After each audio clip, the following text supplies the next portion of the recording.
what the fuck? I don't think I'm going to be able to learn this. Like, it's complicated as fuck. Yeah. Even looking at the whole course, my mind was blown, bro. I was like, fuck, I don't know if I can do this. Anyways, time goes on. I learn Crown's course. I start really zoning in on the Crown Cross.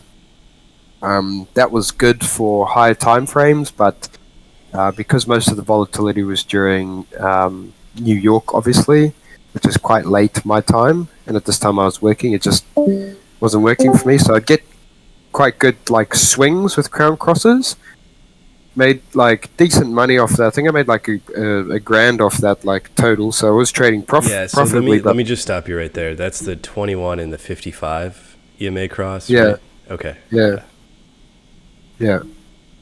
So obviously, when you trade from the bottom of 30K and there's a big cross on the daily and the weekly, that's a good signal, right? So Yeah. I made Yeah. I made the easy money.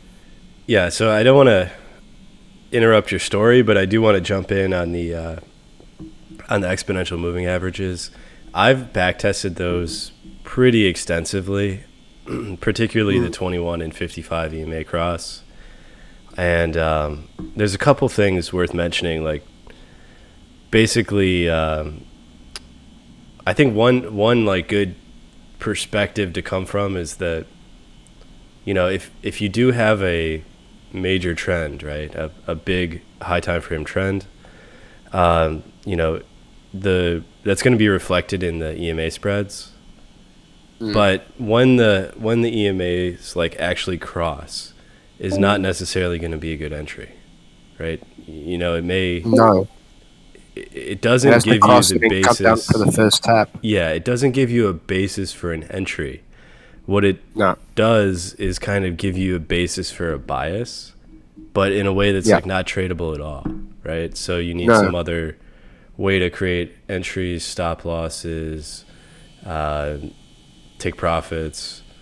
But what it is useful for, in my opinion, and this is kind of something we were talking about in the Discord chat, is, you know, identifying when, you know, there some type of contrarian signal, right? So like, it's not a basis for adding risk, right? Like an entry or adding risk to your position.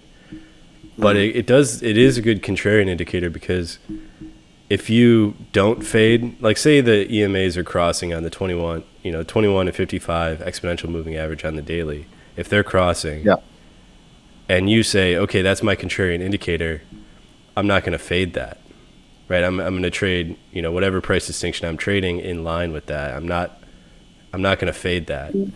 Then that'll generally keep you on the right side of the trend, you know?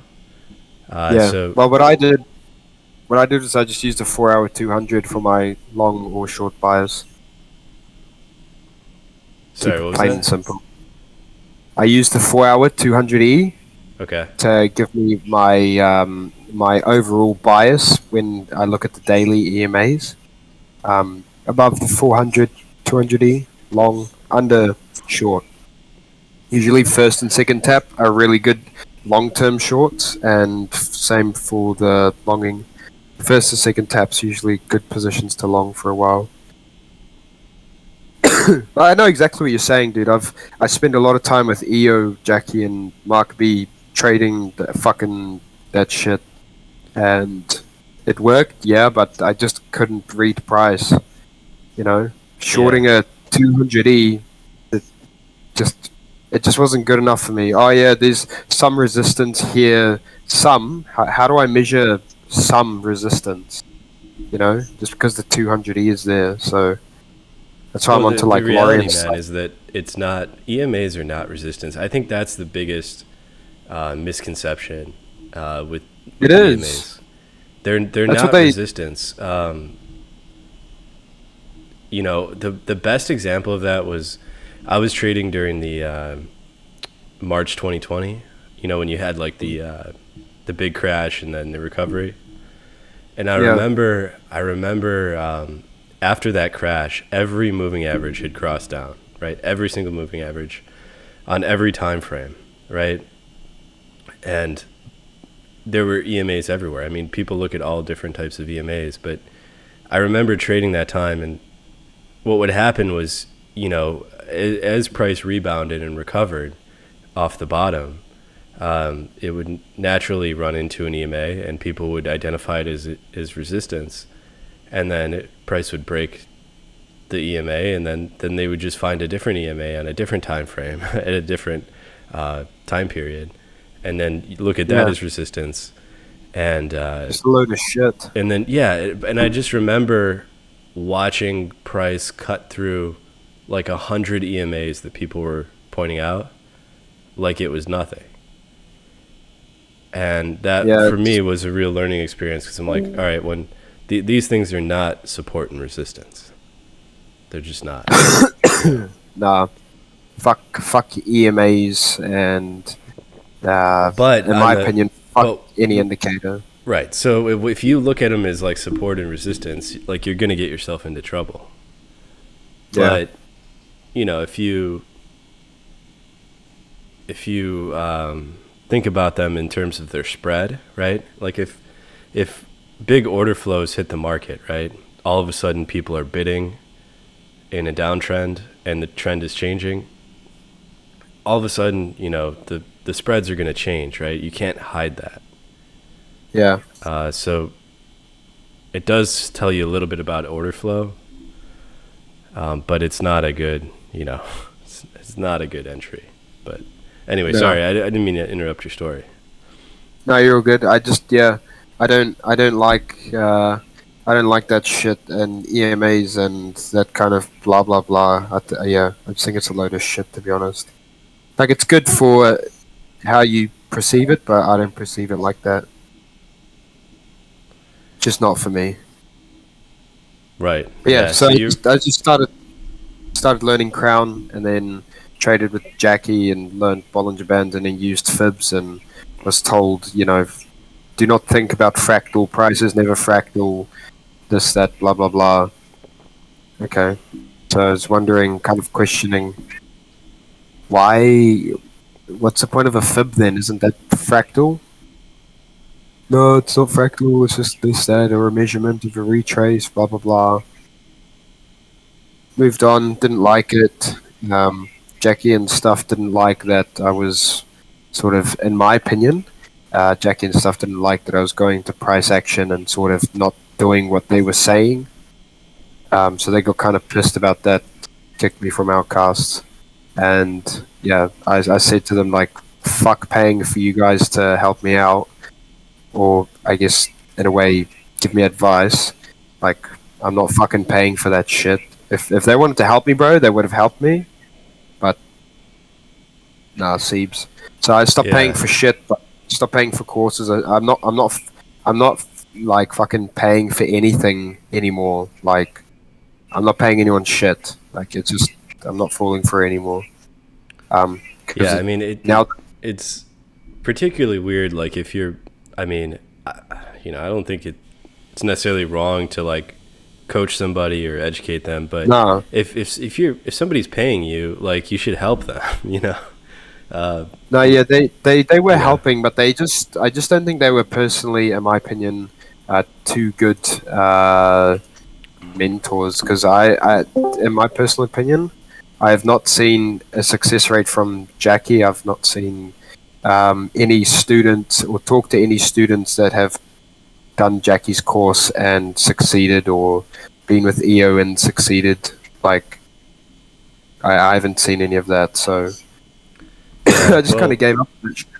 I mean, you're sort of following like the natural trajectory of people, that I've noticed who end up being successful, is they tend to follow a similar path. They tend to, gravitate towards price action, whatever that means broadly, but it seems to be a trend. I mean, No, I'll tell you for sure, bro. What I've learned, before this whole lorry stuff, I've not, I've looked at candles obviously and so on, but I've not read price. I read candles. Like, I don't know how to explain it, but what I've learned in the past 4 weeks has surely surpassed what I've spent backtesting, learning, blah blah blah over the past year and a half. Like I can't believe that. I can't believe that I wasted my time like that. But in another sense, I think it was, everything happens for a reason. Like, I'm glad I bought Crown's course, even though I don't use it nothing now. It just kind of got me the connections and everything, and got me on like the right path. So I don't regret it. I don't think it's like a rip-off or anything. Like, I'm tired of listening to other people and what other people say, because to me, I'm not learning like that. Like Jackie's Bollinger Band strategy. Yeah, cool, easy. It makes money. Long term though, I'm gonna be fucked because I can't read price. I know it's easy to like follow a strategy, but things evolve, markets change, so on and so forth. Yeah. Well, ultimately, man. I mean, and this is something that Laurie was able to say a little bit more succinctly than I could. But if there are price distinctions that you tend to gravitate towards in the market, then those are the most important price distinctions for you to focus on. Oh shit, yeah. If you have a mentor or whatever, or somebody who is acting like they're superior to you and in a coaching role, and they're telling you that those gravitations that you have are wrong, then they're creating a dynamic that's not going to be helpful, because ultimately, those individual gravitations towards certain distinctions are what makes your trading unique to you, and your trying to find a good way to say it, but I know exactly what you're saying, because I understand the whole concept of you pay someone to teach you, but at the end of the day, what makes the market is everyone has their own opinion. The outcome might be the same, but you need to view the market in your own eyes. Like Jackie and stuff was teaching me for a year. I was wondering, with 3 people's help, why am I not profitable yet? I couldn't find the missing part to the story. They're giving me all this help. They have strategies, they have backtested stuff, they tell me this, that. But to me, it's okay to pay someone to teach them what trading is, how the market works. But if they want to become profitable, you have to make your own connection with the market. Like, I think to me, that's kind of key to be profitable. You're kind of walking into something that's really important, and I think you're understating it a little bit. But at the end of the day, I mean, if you're trading a trading program, you have to trade it, right? Nobody can trade it for you, so it should be tailored to you individually, right? I mean, yeah. Because my perspective and your perspective will, in a lot of things, not be the same, but we will have like the same like outcome. I think it's just personally a connection with myself in the market will be different to you, to Nil, to Roman, Function, whoever, but the outcome will be the same.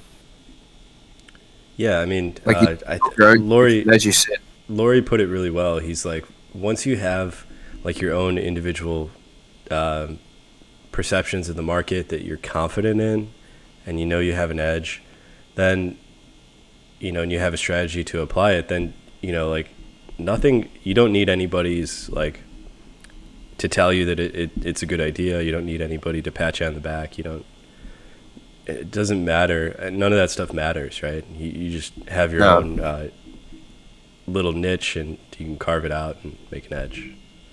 Yeah, because what I really like about Laurie, as you said, he can show you and explain to you how the market works and what candle structure or whatever. Like when you see the big open candles as insufficiencies, but obviously everything is nuanced, but in a self-similar way, which I actually, since I've seen the market in a fractal perspective, and how he explains that I can look at the chart on the daily, and whatever's happening on the daily will be playing out on the 4 hour. and whatever, playing on the 4 hour, we playing on the 1 hour. Like, it's like Inception kind of. Yeah, no, that's a good point. And one I thing find I it's noticed crazy. is because Can I just throw something ultimately, in here quickly? Can I just throw something in quickly on that point, Bolly? Yeah. Go from the daily down, look at that as one lot, and then the daily up, because you don't want to cross over the intraday. At the end of the day, they do the clearing type things. You've got like intraday trading, and then outside. The charts do look very slightly different on both of those, but other than that, yeah, that's correct. But you might find that I found that really useful personally, so I just wanted to type that in. Sorry, guys, didn't want to interrupt. Sorry, Paul. No, you're all good. Well, yeah, Wally. I think that's important though what you were just saying because, you know, there are multiple time frames in price, right? So, for me, the hardest thing to figure out was how to incorporate, the different time frames that all have different levels of significance into, like how do you do that, right? Like most people resolve that issue by focusing on one time frame exclusively, right? Or they'll say, I only look at the 4 hour or whatever pick a time frame. But for me, that wasn't good enough, right? I'm like, I need a way to incorporate all of them because they're all acting on price, but with varying degrees of significance. And that, I think that's it's like pretty nuanced and probably like one of the final things people hash out. But it's not like there's a right way to do it or a wrong way to do it. I mean, other people might have strategies to do that are even better than mine. So Yeah, no, for sure. Because if I'm just looking at the Euro USD, like for instance, if we look at the weekly, right? What I see at the moment, obviously the behavior is downtrending and playing kind of nice and quite efficient. But if we look at the last three candles, that's like trappy, So you go to like a daily, obviously you see it obviously in a bigger trap, right? You see the V shape. You go to a 4 hour, there's a big V shape with smaller V shapes in it, but still trapping, traders every now and again. There are obviously swings, but you go to the 1 hour and you see it again. So price comes, there's one big V with a lot of small V's in between, but price is slowly like pushing up. And like currently at the moment, behavior is changing from my perspective, from being trappy to go long, because it's on some like clear resistance at the moment at the top. Obviously, we're on hitting support, but I'm seeing some like behavioral change from the typical V dip, just repeating itself. I mean, even down to like the 30-minute, 15-minute dips. So like big swings. Yeah, with the euro, I sometimes I hate the fact that like I read the news and like the fundamentals of euro because that sort of colors my perception, right? Yeah. And so it just makes me very bearish on euro in general. Oh fuck yeah! But like even if you didn't even look at the news at all, right? Yeah. And you were just looking at the price chart, you still don't need to know anything about the news, right?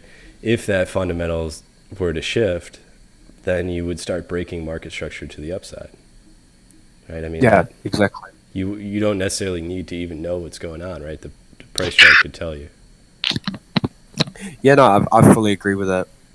You can see that's what I mean. Like, that's why I love the markets and stuff. I find it so interesting and valuable because you can literally see, what's going on and what's happening in the market, or what's happening in the world through the market.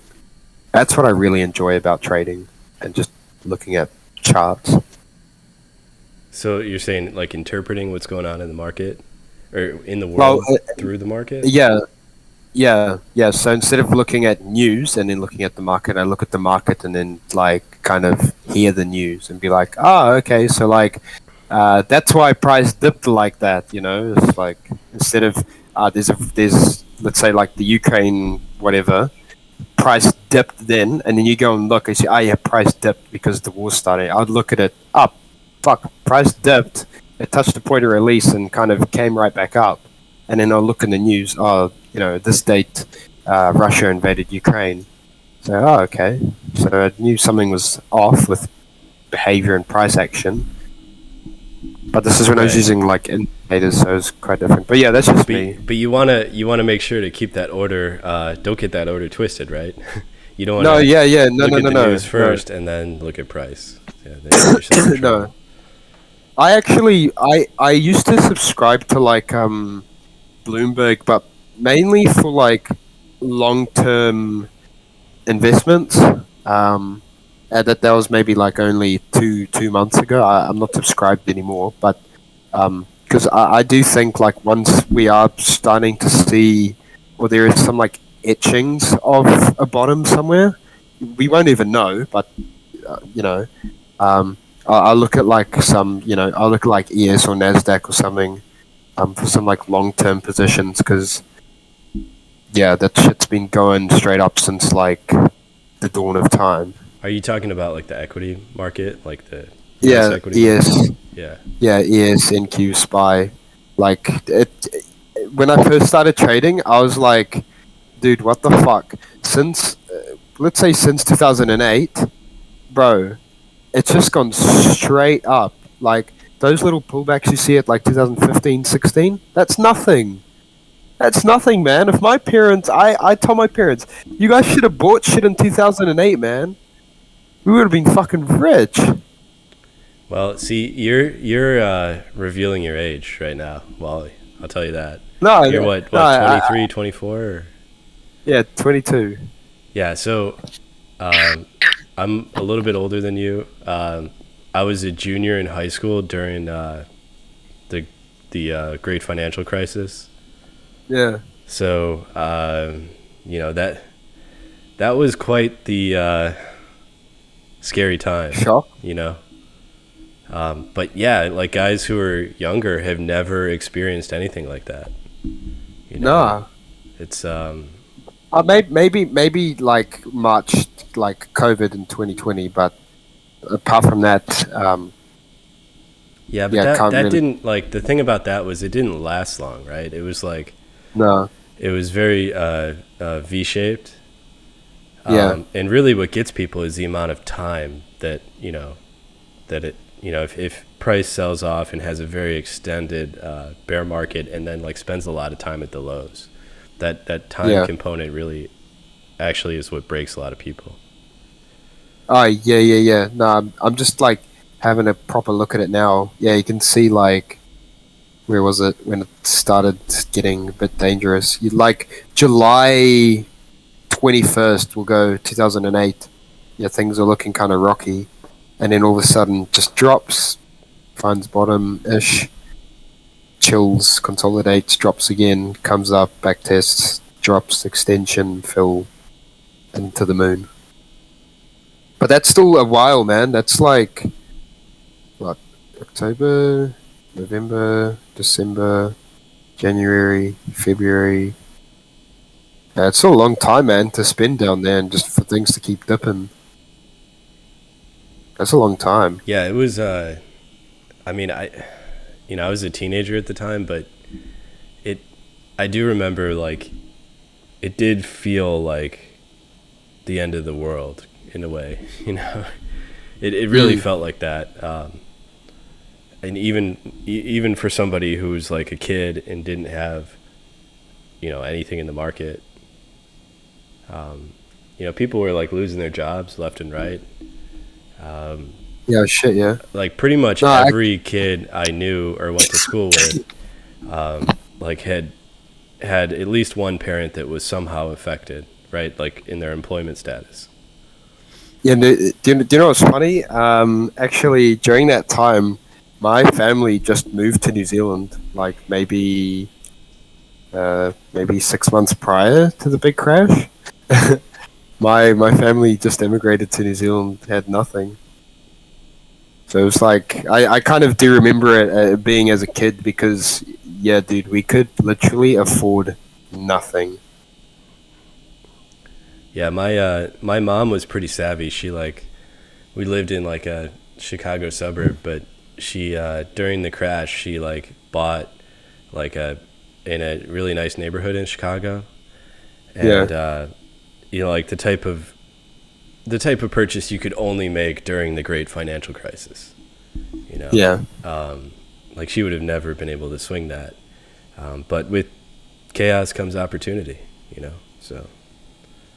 Shit, yeah. Like I was saying yesterday, I want price to go down because, in terms, I missed the 2020 dip, I missed the 2008 dip, and now things are literally half price from what it was almost a year ago. It's crazy. Yeah, I mean, who knows, man? I mean, there's really no way to know. I mean, we can pontificate on what the market should do, but I mean, Yeah, no one knows, bro. yeah. Like this could go on for like another 3 years. Yeah, Who knows? I think what, you know, the perspective you want to take on it though is that you know, people's perceptions are probably a little bit excessive, Off? right? You know what I mean? Yeah, off. Like I it's very hard for me to imagine a scenario where reality is more bearish than people's expectations currently. But I mean, I guess it could happen, but I think those expectations are going to be unmet to some extent. You know what I mean? Like, Yeah. whatever that means. I don't know. No, yeah. No, I get you. Because, like, I remember when Bitcoin went down, it's always, you imagine it worse than what it actually is or going to be, right? And then it kind of catches you off guard because naturally we kind of prepare for the worst, right? So, Yeah, I think, well, for me, I mean, I guess this is kind of veering into a tangent, but one of the good outcomes of this whole thing is it's washed out a lot of the bullshit in the market, you know, like like all the grifters and all the Ponzi schemes. Of course, there would be more Ponzi schemes, but yeah. you know, like bear markets like purify the market in a sense, you know. It's like Yeah. people, all the Anyone bullshitters can buy and leave, hold, all right? the scammers leave. Yeah, yeah. It's way too a healthier market. Like I really would like to see in terms, and whenever that is, but like I'm personally very excited to I've only experienced bear markets, man. Like I had one pump that was to 70K, right, and that was quick. Like that was over like 4 months, if even that. Like, dude, the pump to 70K was, you know, came and gone so quick, like unbelievably quick. Yeah. So I've only really had bear markets, like, to be honest with you. I've never experienced a great pump or anything. So in terms, this is that's why I said in the chat, I'm a bit of a perma bear because this is, you know, the environment I kind of grew in. So I think it's very good because when, in terms like the easier times come, I think my trading would really excel. Because as I said, I would rather prefer to learn where we are now and in times where things are very uncertain. Because that doesn't make me euphoric at all. It kind of brings in a realistic reality to my trading. I think that's like a really good setup to learn in a bear market because it keeps you in check and it keeps you realistic. Because I mean, I don't want to just short, right? Because let's say I just short into a bottom and hold, or, you know, in my opinion, longing is always easier. And once people start playing on that euphoria, because you know, at some point people were saying, by the time, you know, 2022 Bitcoin at 80K, fuck, man. Like, I believe that shit. I told everyone, dude, you better buy Bitcoin now. You're going to miss out, you know? Like, I'm going to be so rich. Fuck all of you, you know? And then look at it now. back to fucking 20k from 70. That's disgusting. Yeah, I don't know, man. I would say that, like, well, first of all, I'd agree with you. Like, you probably are going to learn more in the bear market, because people can get crazy in a bull market. Like, you know, at the top, there were people, you know, who legitimately would tell you your best move is to buy a bunch of metaverse tokens, right? That's the best financial strategy you could do, and like not even be joking about it. But yeah, as far as, like, you know, bearish or bullish or whatever, I mean, honestly, I would just position yourself so that, you know, no matter what happens, that you're able to be profitable, right? Without. Oh yeah, that's why I don't really have bias or anything. I like trading liquidity, just looking at the liquid. I don't care if it goes up or down. Yeah. I draw my point of releases wherever the fuck they are. If they stay, actually, I gotta close this position. If they stay, if I have my point of release at the low, I have my point of release at the low. If it reacts, it reacts. If it doesn't, it doesn't. I don't care if it goes up or down. I just want my six pips. I don't care. I just want price to react to where that was one of the things with studying Laurie that really stuck with me, was when he would say that, you know, he studied volatility, or he traded volatility. He was a volatility trader. That was really big for me, because it really kind of changed my perspective. You know, most people are trading directionally, right, and trying to create a directional bias.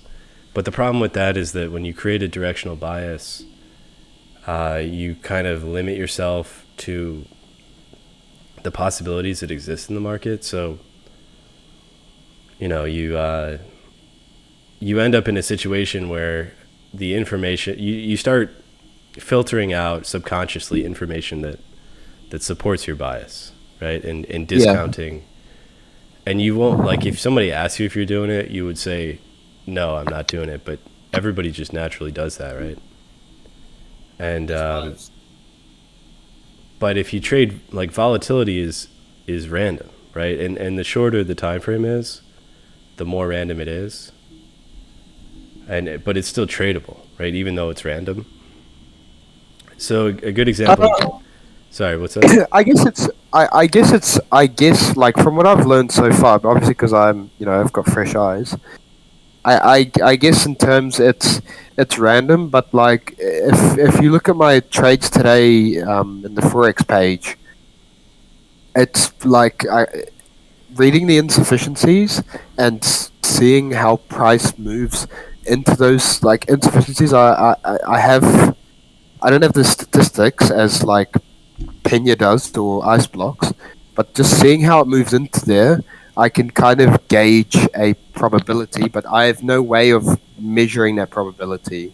Yeah, So no, for me, I know it's what like you're a saying, but 50-50. I guess Yeah. a better way to explain what I mean, in the sense of, like, volatility is random, is that, you know, a lot of people will claim that they know which direction price will expand on any given day, right? So they'll get up on in the morning and tell you that they know which way volatility is going to expand, and that's just not possible, right? It's just not possible. Nobody knows which direction price is going to expand on any given day. It's just not. It's just not possible to know that. But I mean, do agree with you there. Yeah.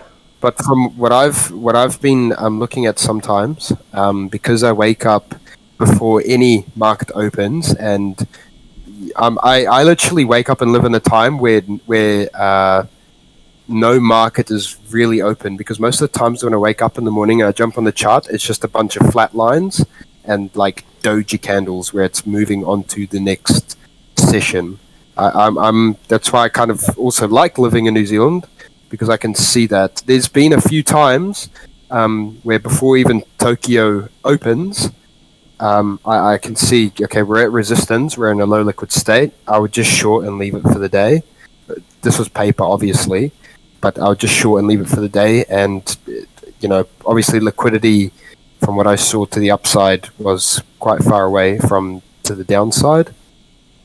That's just what I see from reading price. Like I do agree with you there as well, but if I'm at resistance and there's low liquidity, I don't think it'll push up, realistically speaking, because if I'm an institutional trader, I have to think about this stuff. Like if I long here, someone's going to definitely short me, if I just go. Yeah, well, yeah, I'm with you. So there are statistically probable reactions to certain price distinctions, right? If you're looking at a point of release, a clean breaking point, things like that. I'm not saying that doesn't exist. I guess a better way to illustrate it is to say, here's a good example, right?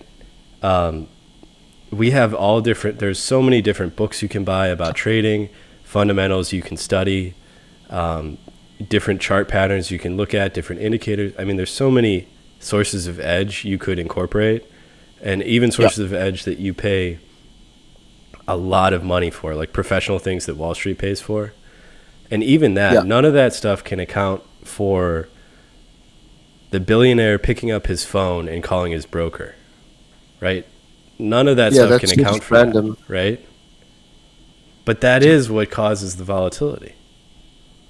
But in saying that, if I was his broker and, let's say I'm his broker, right? And he goes, I want to chuck, 1 billion into Bitcoin today. Obviously, like with the banks and stuff, and this is how I love seeing price, is from a bank perspective, is they're not going to just buy straight away. You're going to want to set up an algorithm or set up a state where if I'm going to buy something, I'm going to get my money's worth. So I'm going to get all my orders filled, not get a bunch of orders in the way, pump some more, and then, instead of buying Bitcoin at 20K on the spot, my last order is now only filled at 23K. Do you know what I mean? Yeah, that assumes that they have no sense of urgency, which is true in some situations, but there are definitely situations where, the billionaire calls his broker and says, I need XYZ now, right? And, the broker doesn't ultimately care, if that he has the perfect position. He just needs to fill that order. Yeah. Because that's what he gets paid for. He doesn't necessarily, he gets paid for doing what the billionaire tells him to do, And if the billionaire has a lot of urgency, then he's just gonna hit the market with bids. See, this is, once again, I agree with you.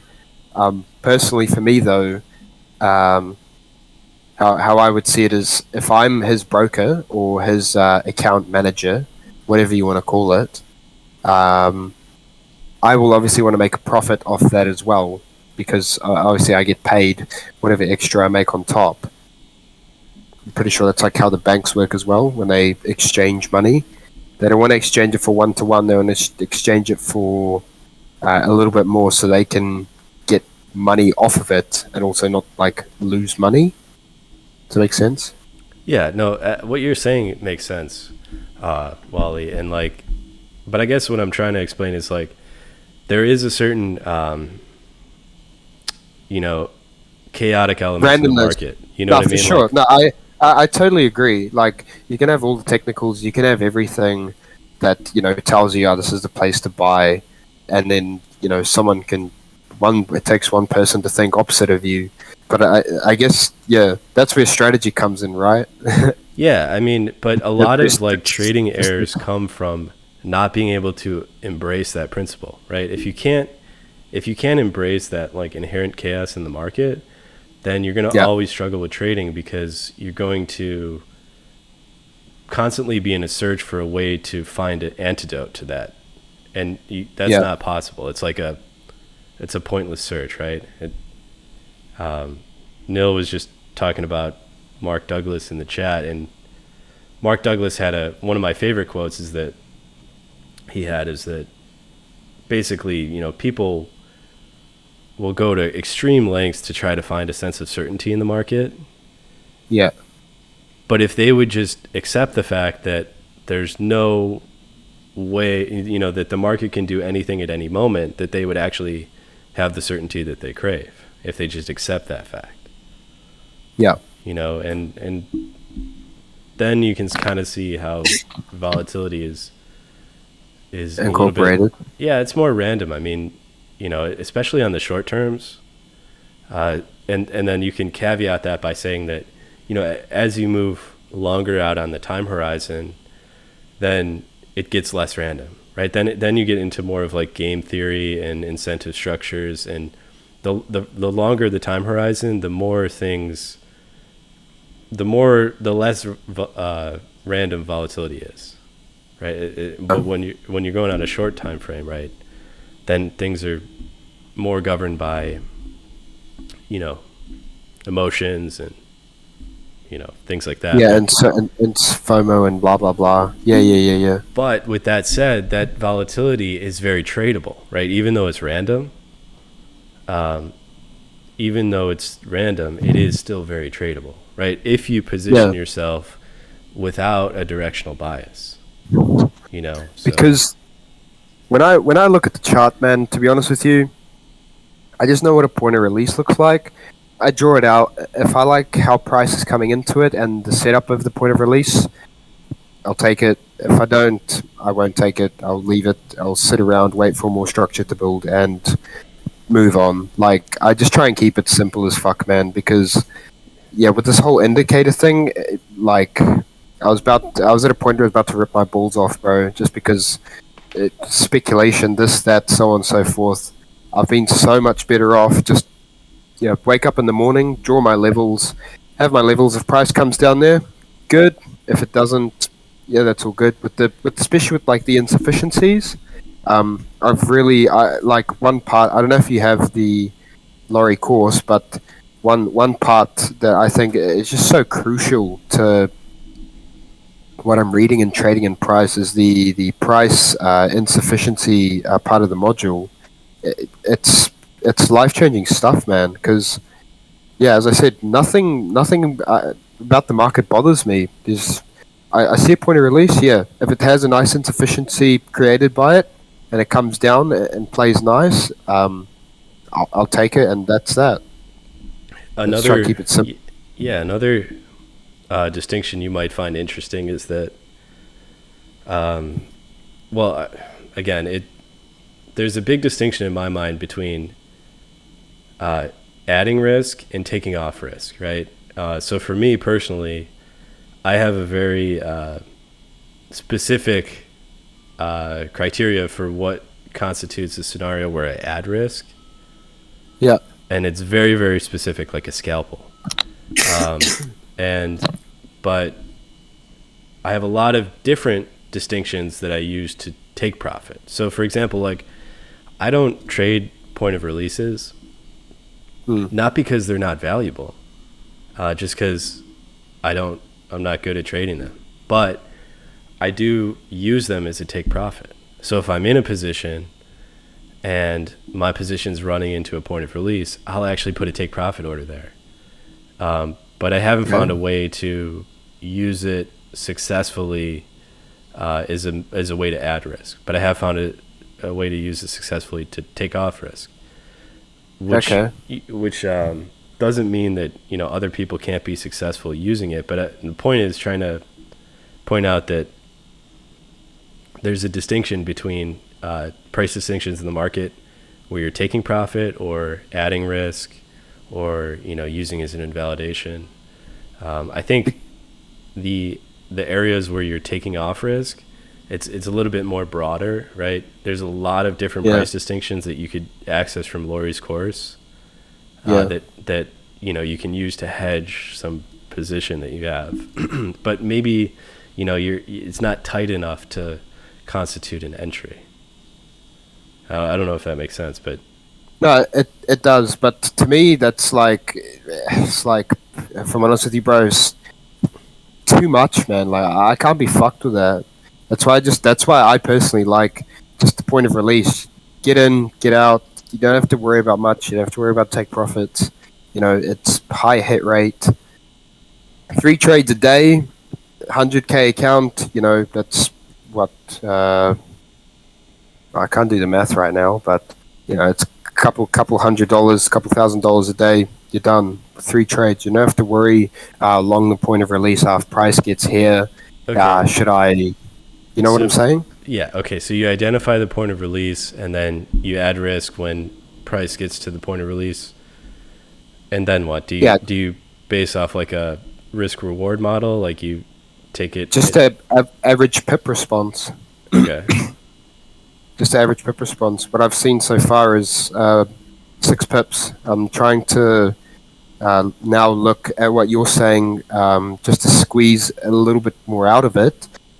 Seeing what setups get, you know, bigger responses, because in some terms you can do a 1 to 2 or like a 6 to 12, but you know, it's quick, it's easy, it's done within 5 minutes. You know, price comes down, hits the point of release, has a reaction or it doesn't, and your trade's done. Like for instance, I'll just share my screen.